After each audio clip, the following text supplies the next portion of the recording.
Hello दोस्तों, नमस्कार। हमारे YouTube channel science tech Vipin sir में दोस्तों हम लोग क्लास 10th के आज दूसरे चैप्टर केमिस्ट्री के दूसरे चैप्टर अम्ल, क्षार और लवण एसिड बेस साल्ट के दूसरा आज वीडियो शूट कर रहे हैं, जिसमें अम्लों के गुण, भौतिक और रासायनिक गुण के बारे में पढ़ेंगे। ठीक है, हम यहाँ पर देखेंगे कि अम्ल में कौन कौन सी फिजिकल प्रॉपर्टी होती है और कौन कौन सी केमिकल प्रॉपर्टी होती है, अम्ल का कहाँ कहाँ पर उपयोग होता है। इन सभी बातों को एकदम बेहतरीन रूप से आज हम लोग बेहतरीन रूप से समझेंगे और ये जानने का प्रयास करेंगे कि किस तरीके से एक आसान तरीके से अम्ल और क्षार के बारे में हम जानकारी ले सकते हैं। ठीक है, तो हम स्टार्ट करते हैं आज का वीडियो। जो मेन हमारा टॉपिक है वह अम्लों के गुण, प्रॉपर्टीज ऑफ एसिड। क्या क्या गुण पाए जाते हैं। हम जानते हैं कि कोई भी चीज़ होती है उसमें दो गुण पाए जाते हैं। एक तो वो होता है जो हम देख के, छू के और सुगंध के द्वारा वो सब जो बताते हैं वो भौतिक गुण में आता है। और दूसरा जो होता है रासायनिक गुण होता है, उसका आंतरिक संगठन कैसा होता है, किस वक्त किससे मिलके बना होता है, वो सब रासायनिक गुण में। अगर आपको भौतिक और रासायनिक परिवर्तन और भौतिक और रासायनिक गुण किसे कहते हैं, अगर इसमें अभी तक आपको कोई कन्फ्यूजन है तो हमारे पहले चैप्टर के पहले ही वीडियो में ये सभी बातें बेहतरीन रूप से समझाई गई है। आप जाकर प्लेलिस्ट में वहाँ पर वीडियो मौजूद है, आप देख सकते हैं। ठीक है, हम आगे की वीडियो स्टार्ट करते हैं, आगे क्लास स्टार्ट करते हैं कि आज हम जो अम्लों के गुण के बारे में पढ़ने वाले हैं। तो इसमें सबसे जो हमारा टॉपिक होता है कि भौतिक गुण, क्या क्या भौतिक गुण पाए जाते हैं। तो हम पहले की बात करते हैं यहाँ पर कि भौतिक गुण क्या क्या होते हैं।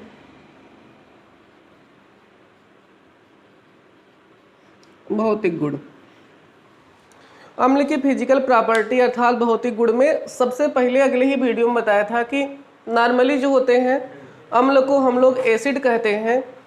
और एसिड शब्द की उत्पत्ति अम्ल की उत्पत्ति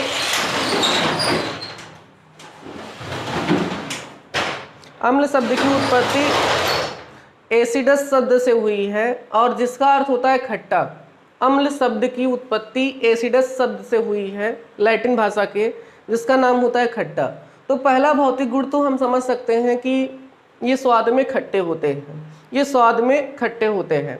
दूसरा जो आर्हेनियस ने कहा कि अम्ल के जलीय विलयन में H+ आयन देते हैं। तो इतना समझे वाली सीधा बात बा कि जलीय विलयन कब बने, जब कोनो पदार्थ ओकरे अंदर घुल जाए।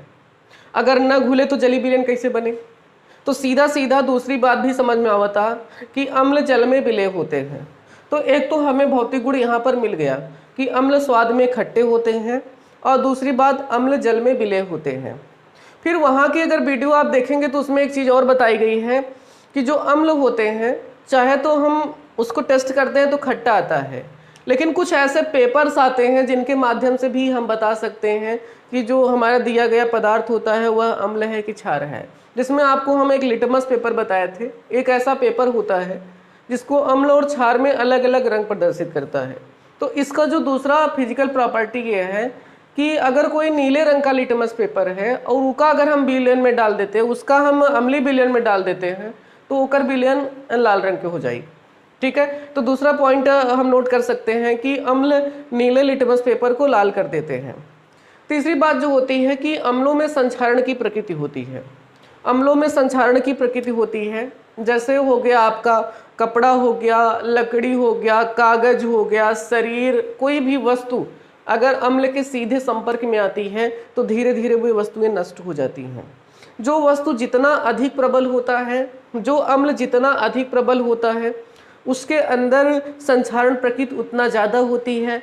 जो अम्ल दुर्बल प्रकृति का होता है उसके अंदर संक्षारण प्रकृति कम होती है। तो ये हमारा कुछ अम्ल के भौतिक गुण में आते हैं। तो अम्ल के भौतिक गुण में जो मेरा पहला पॉइंट है, अम्ल स्वाद में खट्टे होते हैं। अम्ल स्वाद में खट्टे होते हैं। अम्ल स्वाद में खट्टे होते हैं और जल में मिले और जल में विलेय हैं। दूसरा जो हमारा पॉइंट होता है, दूसरा पॉइंट हो जो अभी बात करें हम कि अम्ल नीले लिटमस पेपर को, अगर नीले रंग का लिटमस पेपर है तो का लाल रंग का कर देता है। जैसे नीला लिटमस पेपर, अम्ल नीला लिटमस पेपर,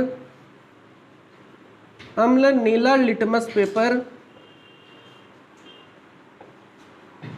पेपर लाल रंग का कर देता है, लाल रंग का कर देता है। इसको याद रखेंगे, अम्ल नीला लिटमस पेपर लाल रंग का कर देता है। अब ध्यान रहे कि अम्ल नीला लिटमस पेपर लाल कर रहा है, और अगर लाल रंग का लिटमस पेपर अम्ल में डाल दें तो क्या होगा? तो उसमें कुछ ना हुई भाई, ठीक है, उसमें कुछ ना हो वाला बाटे। चाहे लाल रंग का अम्ल में डाल देंगे उसका रंग नहीं बदलने वाला है, केवल नीला लिटमस पेपर अगर अम्ल में डाल देंगे तो वह लाल रंग का हो जाता है। तीसरा मेरा जो पॉइंट है, अम्ल में संक्षारण की प्रकृति होती है। अम्ल में संक्षारण की प्रकृति होती है, अम्ल में संक्षारण की प्रकृति होती है, अम्ल में संक्षारण की प्रकृति होती है। यह जैसे कागज हो गया, वस्त्र हो गया, लकड़ी हो गया, शरीर हो जाता है, मानव शरीर, त्वचा आदि को नष्ट कर देता है। जैसे लकड़ी, कागज,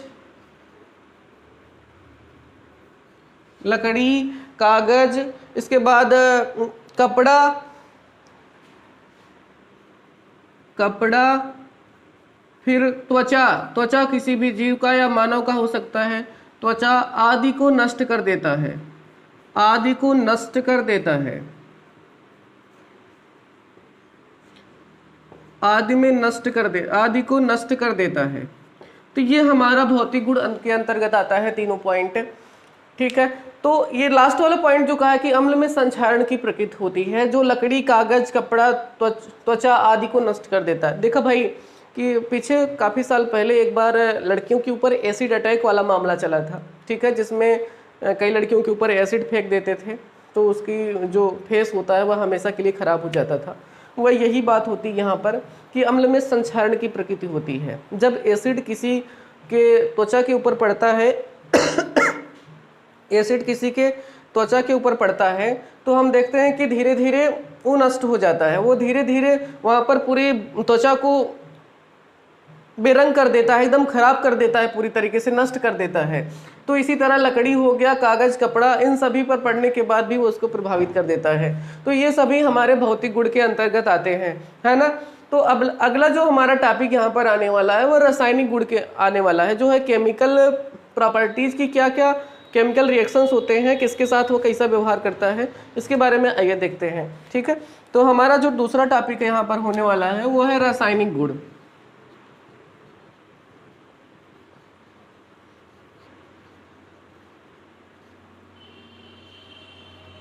रासायनिक गुण, ठीक है। तो रासायनिक गुण में हम देखते हैं कि रासायनिक गुण में होता क्या है। रासायनिक गुण में ये होता है कि पदार्थ का संगठन क्या है, वह किस किस से मिलकर बना है। तो अम्लों के संगठन में आप जानते हैं कि पहला तो एक कॉमन चीज H+ होने वाला है, वहां पर हाइड्रोजन की उपस्थिति होने वाली है आर्हेनियस के अनुसार। H+, दूसरा कोई भी हो सकता है, तो एक कॉमन चीज है H+ होगा, उसका संगठन की बात कर रहे हैं। फिर रासायनिक गुण में आता है कि यदि अम्ल है वो किन किन चीज़ों से अभिक्रिया करके, कौन कौन से पदार्थ से अभिक्रिया करके हमें कौन कौन सी नई चीज़ें देगा, इसके बारे में हम जानेंगे, ठीक है। तो यहाँ पर हम जो हमारा पहला टॉपिक है वह किससे अभिक्रिया कराने वाले हैं, वो है धातुओं से अभिक्रिया। धातुओं से अभिक्रिया,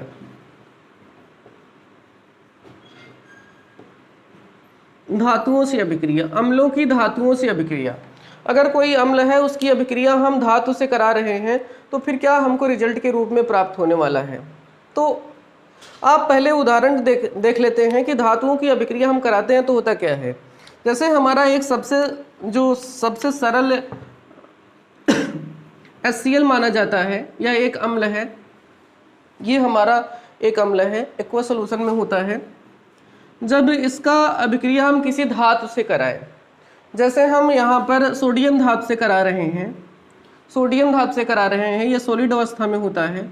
जब इससे हम रासायनिक अभिक्रिया कराएंगे, जैसे ही हम रासायनिक अभिक्रिया कराते हैं तो हम देखते हैं कि हमको क्या मिलेगा। अब देखिए सोडियम क्या करेगा, ये एक इलेक्ट्रॉन त्याग करके धनायन बनाने की इसमें प्रकृति होती है। ये एक इलेक्ट्रॉन त्याग करके धन बनाएगा। यहाँ से HCl, इसकी पावर ज़्यादा होती है, यह बहुत प्रबल धन विद्युतीय तत्व है, क्रियाशील धातु है, जिसके कारण हाइड्रोजन को आसानी से यहाँ पर हटा सकता है। अब आप कहेंगे कि हाइड्रोजन जब हट जाएगा तो वहाँ पर सोडियम जाके लग जाएगा, तो आप बिल्कुल सही सोच रहे हैं कि वहाँ पर जाके हाइड्रोजन लग जाएगा। ठीक है, लगा दीजिए हाइड्रोजन को, तो यहाँ पर बन जाएगा Na और उसके साथ लग जाएगा Cl, Na के स्थान पर Cl। इसके बाद यहाँ पर क्या बचा, हाइड्रोजन। अब समस्या हमारी यहाँ आ रही है कि जो हाइड्रोजन गैस है, हाइड्रोजन तो आज तक हमने ऐसे लिखा कभी देखा नहीं है, तो फिर हम ऐसे कैसे लिख दे रहे हैं? क्योंकि जो धातुएं होती हैं, हाइड्रोजन हो गया, क्लोरीन हो गया, ब्रोमीन हो गया, आयोडीन हो गई, नाइट्रोजन गैस, ऑक्सीजन गैस, इन सभी हमेशा अणु के रूप में लिखे जाते हैं और ये द्विपरमाणु कण हैं, अर्थात द्विपरमाणु यहाँ पर मिल करके एक अणु का निर्माण करते हैं। तो जब भी इनको हम लिखते हैं तो H2 के रूप में ही लिख सकते हैं।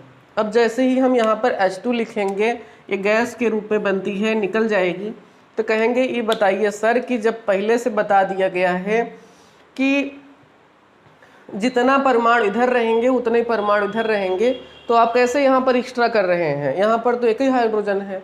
तो मेरे भाई यहाँ पर अभी बैलेंस करने की ज़रूरत है, जो कि हमने बताया था कि रासायनिक अभिक्रिया में ना तो कोई परमाणु उत्पन्न होता है ना ही खत्म होता है।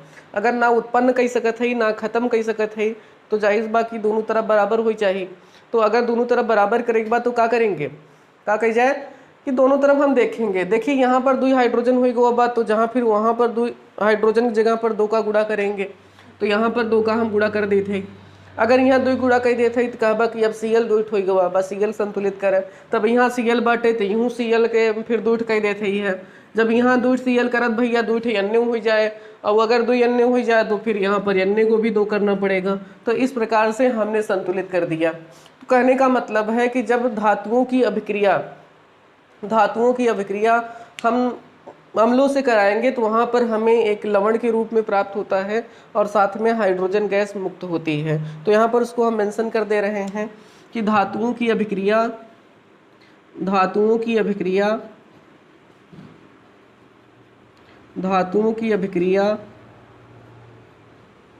अम्ल से कराने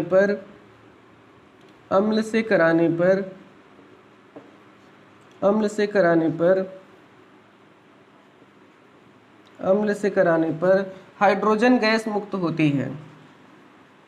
हाइड्रोजन गैस मुक्त होती है। हाइड्रोजन गैस मुक्त होती है। ठीक है। अब कहेंगे क्या सर सबके अम्लों के साथ हो सकता है? तो जी सर, आप किसी भी अम्ल की अभिक्रिया करा दीजिए, सबके साथ हम ऐसा दिखा देते हैं। आप कहेंगे सर दुर्बल अम्ल लेकर दिखाइए, तो दुर्बल अम्ल हम लेकर दिखा दे रहे हैं। तो यहाँ पर मान लेते हैं दुर्बल हमने ले लिया CH3COOH। ये एसिटिक अम्ल है, पीछे वीडियो में बताए थे कि यह दुर्बल अम्ल में आता है, इसका आयनन 100% नहीं होता है। अगर इसकी अभिक्रिया हम किसी धातु से करा दें, मान लेते हैं हम पोटेशियम से करवा दे रहे हैं, यहाँ पर पोटेशियम धातु से करवा दे रहे हैं, तो बताओ भाई लोग क्या बनने वाला बा? तो यहाँ पर जैसे ही अभिक्रिया हम कराएंगे, यहाँ पर अभिक्रिया जैसे ही कराएंगे तो क्या हो जाएगा? अभिक्रिया जैसे ही हम कराएंगे तो देखिए अब फिर कहेंगे कि पोटेशियम किसको हटाएगा? यहाँ पर देख रहे हैं तो H को हटा दिया, फिर यहाँ पर भी H है, इसको हटा देगा। ठीक है। तो यहाँ पर जब इसको ध्यान दीजिएगा कि यह एक कार्बनिक अम्ल है, जब इसका आयनन होता है, इस कार्बनिक अम्ल का जब आयनन होता है तो हमको बनता है CH3COO- और फिर हमको मिलता है H+। अगर ऐसा मिलता है, इसके आयनन के पश्चात अगर हमें ये मिलता है तो हमारा पोटेशियम धनावेशित होगा। अगर पोटेशियम इलेक्ट्रॉन त्याग के धनावेशित होगा तब क्या हुई वाला बा? धनात्मक आयन किससे जुड़ के जाके जुड़ेगा? ऋणात्मक आयन से। ठीक है, समझा था ना? धनात्मक आयन ऋणात्मक आयन से जुड़े, सीधा बंध किससे बनता है? यहाँ पर धनायन वाला ऋणायन से। जैसे ब्याह में लड़का ब्याह लड़की से, लड़के ब्याह लड़किया सोते नहीं ना, तो वैसे लड़की के ब्याह लड़की से ना हो सकते। तो वैसे ही हुआ कि धनायन कभी धनायन से योग नहीं होगा, धनायन का ऋणायन से योग होगा और ऋणायन के धनायन से योग हुए। तो यहाँ पर कौन बा? के बा। तो ये पोटेशियम धनायन बनेगा, इसके साथ जुड़ेगा तो आ जाएगा CH3 COO, यहाँ के इसके जगह पर जाके लग जाएगा, इससे जुड़ जाएगा K, और यहाँ पर प्लस क्या बन जाएगा? ये देखा H, यहाँ से H निकला है तो H प्लस। अब आप कहेंगे कि ये हाइड्रोजन को आप कैसे लिख रहे हैं? तो फिर से यही वाली बात, इसको हम 2 करेंगे तो यहाँ पर भी हमें 2 लगाना पड़ेगा, इसलिए यहाँ पर भी 2 लग जाएगा और यहाँ पर भी 2 लग जाएगा। तो इस प्रकार से ये हमें फिर से प्राप्त हो गया, हाइड्रोजन गैस निकल गई। और ये वाला लवण है, इसको हम बोलते हैं पोटेशियम एसीटेट। ये हमारा जो नाम होगा इसको हम लिखेंगे पोटेशियम एसीटेट, पोटेशियम एसीटेट। ठीक है भाई लोग, तो ये देखिए हमारा हो गया कि किस प्रकार से धातुओं से अभिक्रिया कराते हैं। अगला जो पॉइंट है, हम एक अभिक्रिया ऊपर से नोट कर रहे हैं, आप लोग थोड़ा सा बताना कि किस प्रकार से वो रिएक्शन, आप लोग करना नहीं आएगा तो कमेंट में डालना कि सर ये रिएक्शन नहीं हो पा रहा है। ठीक है, तो हम यहाँ पर एक दूसरा दे रहे हैं, एक H2SO4 है, H2SO4 की अभिक्रिया कराना है हमें कैल्शियम धातु से, कैल्शियम धातु से कराना है। तो आप कहेंगे सर अब कैल्शियम H2SO4, अभी तो आप तो HCl लेके पढ़ा रहे थे, CH3OH लिए। तो ध्यान रहे भैया, सबसे यहाँ पर कीमत की बात यह है कि हम उसकी संयोजकता को मैटर करेंगे। अगर संयोजकता को हम मैटर नहीं कर पाएंगे तो हर बार गलत करेंगे। जैसे यहाँ पर CH3 के साथ सीधे अन्य HCl के साथ लग गया। ठीक, अब आप कहेंगे कि बस H2 हटावा और यहाँ कैल्शियम लगा दे, तो आप कहेंगे कि यहाँ पर H2 दूठ लगा रहा, कैल्शियम कहें अकेले लगा था। ये बहुत सारे प्रश्न होते हैं, इसके ऊपर एक हम अलग वीडियो लाने वाले हैं ताकि आपको किसी भी प्रकार के रासायनिक अभिक्रिया को कराने में कोई दिक्कत ना हो। ठीक है, कि यहाँ पर 2 हाइड्रोजन बाद कैल्शियम आए कहें अकेले लगत बा, तो यहाँ पर इसकी संयोजकता की बात होती है। जैसे हम बात कर लेते हैं इसके ऊपर कि यहाँ पर कैल्शियम जैसे हमारे पास है, तो कैल्शियम की संयोजकता सब लोग जानते हैं 2 होता है। अब SO4 जो होता है इसकी भी संयोजकता 2 होती है, तो 2 से 2 कैंसिल हो जाएगा तो बचेगा 1 और 1, यहाँ पर इसके साथ, ये वाला इसके साथ। तो जो हमें यौगिक मिलने वाला है वह CaSO4 है, तो हमको यहाँ पर मिल जाएगा CaSO4 और साथ में हमको मिल जाएगा H2। यहाँ पर हाइड्रोजन गैस निकल गई। आप कहेंगे सर यहाँ पर बैलेंस नहीं करेंगे, नहीं करना है क्योंकि 2 हाइड्रोजन पहले से था, अभी यहाँ पर 2 हाइड्रोजन है, तो हमें कोई बैलेंस करने की ज़रूरत नहीं है। ठीक है, तो ये हमारा हो गया रिएक्शन, इस प्रकार से हम कर सकते हैं। अब आप लोग कमेंट में करके हमें बताइए कि अगर यहाँ पर एल्युमिनियम होता, अगर यहाँ पर एल्युमिनियम होता तो हमको उत्पाद में क्या मिलता?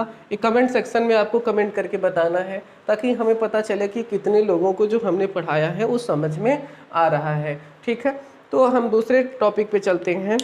दूसरा टॉपिक हमारा है धातु कार्बोनेट से अभिक्रिया। धातु कार्बोनेट से अभिक्रिया जो हमारा दूसरा हेडिंग होने वाला है यहाँ पर। ये पहला था धातुओं से अभिक्रिया है, दूसरा है धातु कार्बोनेट से अभिक्रिया। धातु कार्बोनेट से अभिक्रिया, धातु कार्बोनेट से अभिक्रिया। पहली बात तो समझना है कि धातु कार्बोनेट किसे कहते हैं। तो कार्बोनेट के संबंध में जब भी बात आए तो समझ लेना कि जिसके बाद में CO3 लगा रहे या भी जिस भी रासायनिक सूत्र में CO3 ऐड होता है, HCO3 नहीं कर रहे, केवल CO3 कह रहे हैं। जब किसी भी रासायनिक सूत्र में अगर CO3 वहाँ पर मौजूद है तो वह हमारा है कार्बोनेट। अगर वो कैल्शियम के साथ मौजूद है तो हम कैल्शियम कार्बोनेट कहेंगे, सोडियम के साथ मौजूद है तो हम सोडियम कार्बोनेट कहेंगे, एल्युमिनियम के साथ मौजूद है तो एल्युमिनियम कार्बोनेट कहेंगे। तो इस प्रकार से हम पहचानेंगे। मतलब कहने की चीज़ यहाँ पर है कि अगर कहीं पर हमें CO3 देखने को मिल रहा है, CO3 उसकी संयोजकता -2 होती है लेकिन वह रासायनिक सूत्र में नहीं लिखी होती है, तो लास्ट में अगर हमें CO3 दिख रहा है तो तो हम कह सकते हैं कि वह कार्बोनेट का यौगिक है। ठीक है, अब अगर होता है तो बनेगा क्या, हम यहाँ पर उस चीज़ को मेंशन कर रहे हैं। जैसे यहाँ पर हमारा देखिए CaCO3 है, हम अम्ल का रासायनिक गुण पढ़ रहे हैं तो किसी अम्ल से इसकी अभिक्रिया करा देते हैं। हमने यहाँ पर H2SO4 से अभिक्रिया करा दिया तो बनने वाला क्या है, यहाँ पर ये गौर करने वाली बात है। ध्यान देखिए कि यहाँ पर Ca है।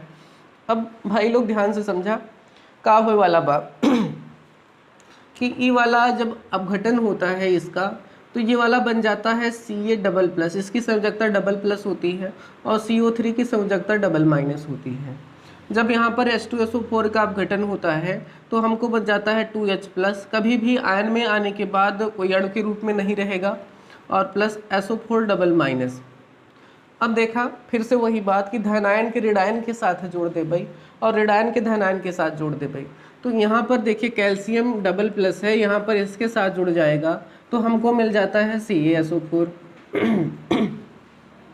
फिर ये 2H+ यहाँ पर है, 2H+ अगर यहाँ से एक ऑक्सीजन को निकाल ले तो एक ऑक्सीजन डबल माइनस लेके निकलता है, तो 2H+ और ऑक्सीजन लेके डबल माइनस लेके निकल जाएगा तो यहाँ पर हमको मिल जाएगा H2O। जैसे ही यहाँ पर ऑक्सीजन निकला और माइनस लेके गया तो यहाँ पर बचेगा CO2। इस प्रकार हमें यह पता चल रहा है कि जब भी किसी कार्बोनेट की हम अम्ल से अभिक्रिया कराएंगे तो वहाँ पर हमका मिल जाएगी जल और कार्बन डाइऑक्साइड।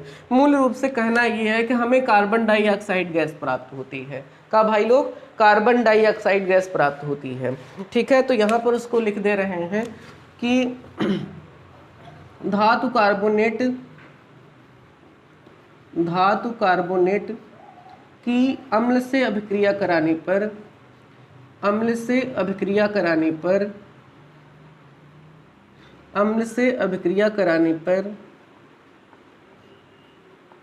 धातु कार्बोनेट की अम्ल से अभिक्रिया कराने पर लवण, जल और कार्बन डाइऑक्साइड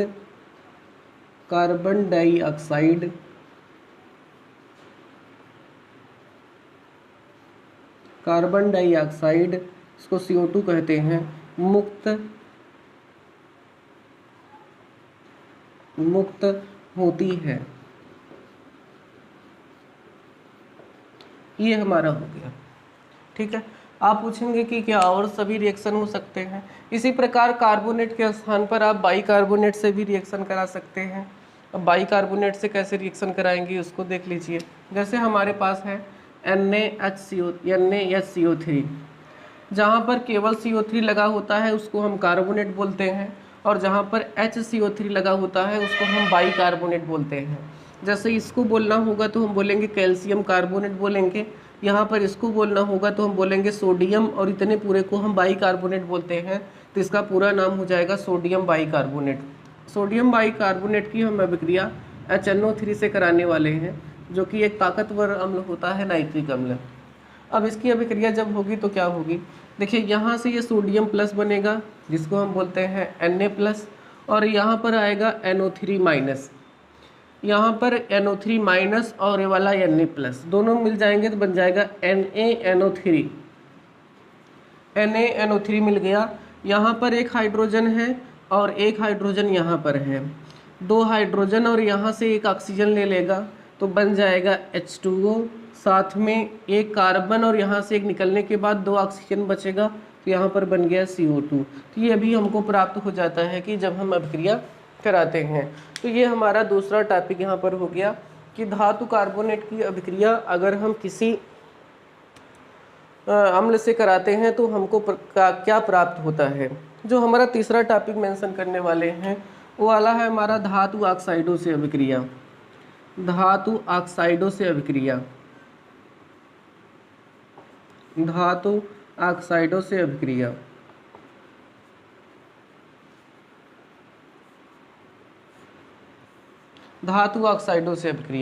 अब आप सोचेंगे धातु ऑक्साइड क्या होती है।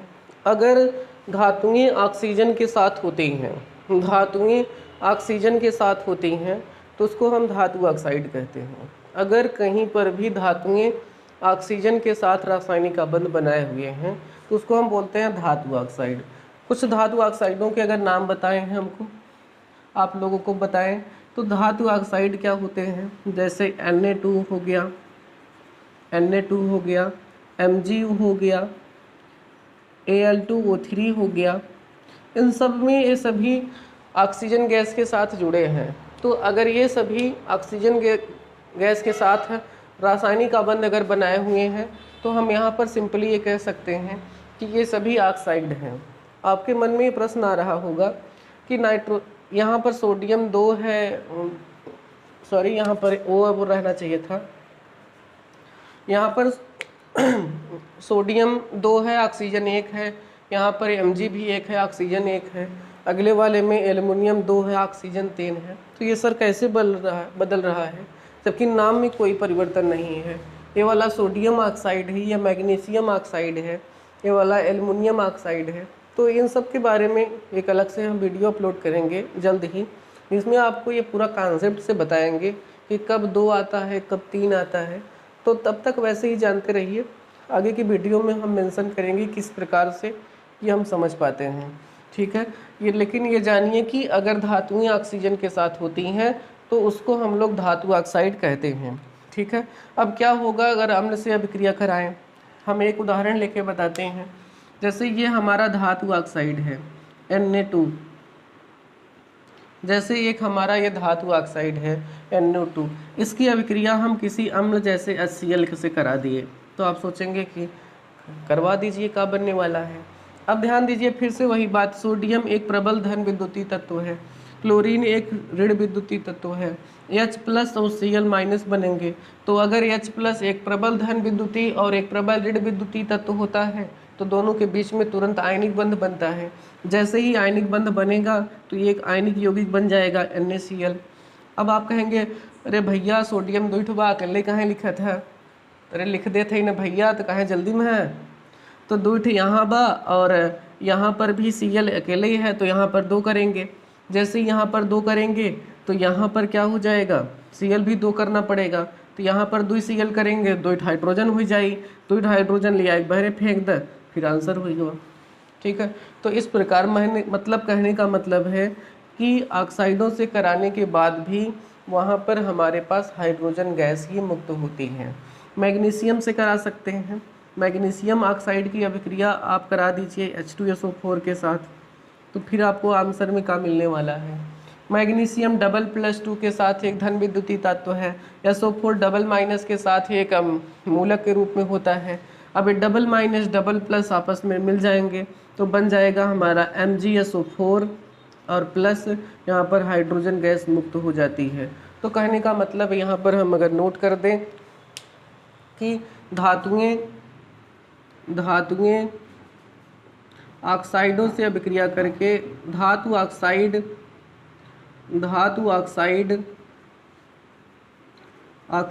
अम्लों से अभिक्रिया